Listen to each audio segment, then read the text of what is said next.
ஆன்மீக அன்பர்களே, இன்று நாம் சிந்திக்க இருக்கக்கூடிய தலைப்பு பசிப்பினி தீர்ப்போம். நம்ம இன்னைக்கு என்ன பாட்டு தொடங்கினோம்? பாலும் தெளிதேனும் பாகும் பருப்பும் இவைனாலும் கலந்துனக்கு மிக்ஸ் பண்ணி யாருக்கு கொடுக்குறோம்? உலகத்தினுடைய முழுமுதற் கடவுள் விநாயக பெருமான் எல்லாத்தையும் கூட்டாக கலந்து அவருக்கு கொடுக்குறோமா? கடவுளுக்கே பசி போக்கினாதான் அவர் நமக்கு அருள்றதுக்கு அருள் பாலிப்பாராம். அப்போ என்னடான்னா, நம்மளே கடவுளாக மாறலாமா? நம்மளே கடவுளாக மாறலாமா? விவேகானந்தர் சொல்கிறார், எப்போ பசித்தவனுக்கு உணவு தரக்கூடிய ஒவ்வொருவரும் இறைவனுக்கு சமம். பசித்தவனுக்கு உணவு தரக்கூடிய ஒவ்வொருவரும் இறைவனுக்கு சமம். அடுத்த வார்த்தை எழுதுகிறாரு, புதிய பாரதம் படைப்போங்கிற புத்தகத்தில். படிக்கணும் படிக்கணும் படிக்கணும். அடுத்த சமூகம் விவேகானந்தருடைய சிந்தனைகளை படிக்கணும். பசித்த காலி வயர்களுக்கு முன்பு இறைவனுடைய பெருமையை ஒருபோதும் பேசாதே. ஆண்டவன் அவர்களுக்கு எப்படி தெரிவான்?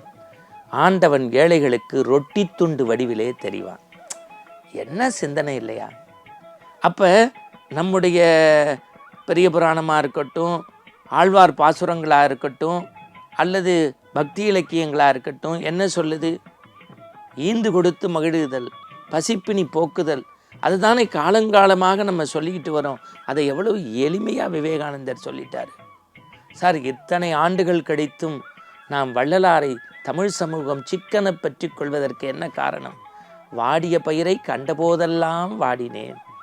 அவர் தான் அணையா அடுப்புன்னு வச்சு அத்தனை பேருக்கும் உணவு. நான் அடிக்கடி சொல்வது உண்டு, திருவண்ணாமலையில் ரமண மகரிஷியினுடைய ரமணாசிரமத்தை ஊர் உலகமெல்லாம் கொண்டாடுவதற்கு காரணம் அங்கு வழங்கக்கூடிய நித்திய அன்னதானம். மறந்துடக்கூடாது. அங்கே வேண்டியவர் வேண்டாதவர்லாம் கிடையாது, எல்லாருக்கும் கொடுப்பாங்களாம். உலகத்திலேயே மக உன்னதமான வழிபாடுன்னு ஐயப்ப வழிபாடு இன்றைக்கும் அகிடம் கொண்டாடுவதற்கு என்ன காரணம்? அதில் பூஜை முடிஞ்சோடனே அன்னதானம் நடக்குமா? அதில் ஆள் பார்த்து உக்காத்தி வைக்க மாட்டாங்களாம். வேண்டியவங்க பார்த்து முதல் வரிசை, ரெண்டாவது, எல்லாருக்கும் ஒரே இலை ஒரே சாப்பாடு. அப்படின்னா என்ன அர்த்தம்னா, மனிதனை சமப்படுத்துவது எதிரான உணவு. எல்லா மனிதர்களையும் சமாதானப்படுத்துவதும் உணவு தான். பிறருடைய பசிப்பினியை போக்குவதில் நம்முடைய தமிழ் சமூகம் கூடுதல் கவனம் செலுத்தணுமா? அண்மையில் மதுரைக்கு நான் சென்றபோது கண்ணில் அப்படியே தண்ணீர் வந்தது. அண்மையில் அவர் கௌரவிக்கப்பட்டார். அட்சய பாத்திரம்னு ஒரு அமைப்பு ஒரு நாளைக்கு 350 பேருக்கு உணவு தயார் பண்ணி கொடுக்குறாரு. மகாபெரியவருடைய அருள். அவருடைய இல்லம் முழுக்க மகாபெரியவருடைய ஃபோட்டோ. என்ன பண்ணுறாருனா, டெய்லி ஒரு கலவசாதம் பண்ணி ஒரு டப்பாவில் நிரப்பி அது மேலே பெரியவருடைய படத்தை ஒட்டி அங்கே இருக்கக்கூடிய மருத்துவமனைகள், சாலை ஓரத்தில் இருக்க மனவளர்ச்சி குன்றிய அன்பர்கள் எல்லாருக்கும் கொடுக்குறாங்க. நீங்கள் ஒரு ஆஸ்பத்திரிக்குள்ளே நுழைஞ்சு அவங்களுடைய உறவினர்கள் அட்மிட் ஆகிருக்கும்போது, அடுத்த வேளை பசியே இல்லாத போது அல்லது பசித்த போது என்ன சாப்பிடணும்னு செய்வதறியாது நிற்கும்போது ஒரு பாசக்கரம், நேசக்கரம், அன்புக்கரம் நீட்டி ஒரு சாப்பாடு டப்பாவை கொடுக்கும்போது அது அமிர்தமாக இருக்கும்ல. அதை இதுவரைக்கும் 3.25 வருஷமாக செஞ்சுருக்கார். அவர் பேர் நெல்லை பாலுன்னு பேர். இதை போய் பார்த்து பதிவு செய்து வந்திருக்கிறேன். நான் அப்படியே நினச்சி பார்க்கின்றேன். நம்ம ஊரில் இறைவனுடைய வழிபாடு செய்கிறாங்கள, ராத்தா கல்யாணம், சீதா கல்யாணம்லாம், அங்கே பார்த்தீங்கன்னா ஹரிகதா நடக்கும், உபன்யாசம் நடக்கும், நாம சங்கீர்த்தனம் நடக்கும்.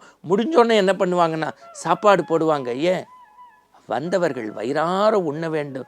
அந்த இலையை எடுத்து போட்டுறதுக்கு அவ்வளவு போட்டி நடக்கும். ஏன்னா அவ்வளவு புண்ணியமா.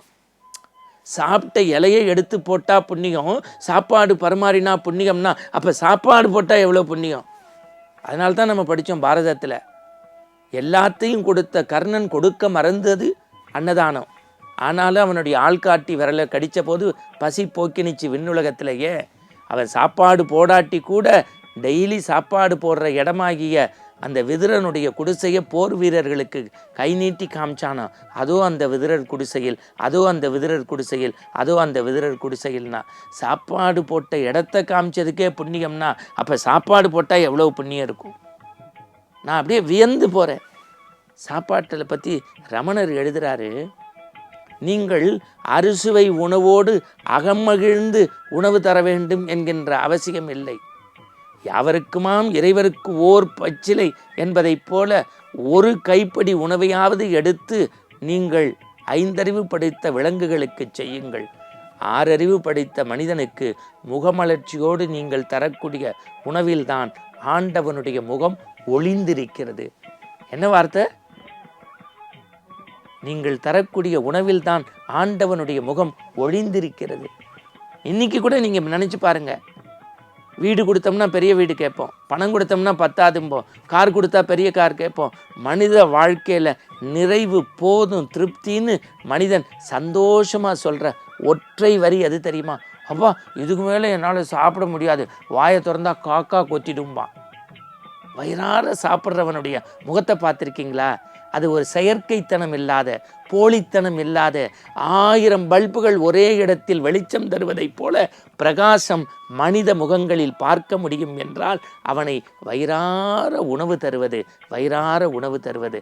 அதனால தான் 63 நாயன்மார்களுடைய கதையை படிக்கின்ற போது வறுமையிலும் உணவு சேர்ந்த இளையான்குடி மாரநாயனாருடைய வாழ்க்கை காலவெள்ளத்தால் அழியாத கல்வெட்டை போல நம்முடைய இதயத்தில் நிலைத்து நிற்பதற்கு காரணம் அவர் உணவு தந்தது. அதனால்தான் நம்முடைய ஒரு அற்புதமான வரி சொல்வாங்க, உண்டி கொடுத்தோர் உயிர் கொடுத்தோரு. உலகத்தில் எல்லாரும் எல்லா உதவியும் மறந்துடுவோம். ஆனால் ஒன்றே ஒன்று சொல்லுவோம், சாப்பிட்டு இருக்கோம், அந்த வீட்டில் நம்ம நன்றியோடு இருக்கோம், சாப்பிட்ட உப்புக்கு நன்றியோடு இருக்கோம். அதைத்தான் நம்ம நாட்டில் ஒரு அற்புதமான வேத சொல்லா சொன்னாங்க, உப்பிட்டவரை உள்ளளவும் நினை. யாரு? அவங்க உள்ளளவும் உள்ளம் உள்ளளவும். மீண்டும் இது போன்ற நற்சிந்தனையோடு நாளை சந்திப்போம். பசிப்பினி தீர்ப்போம். வணக்கம்.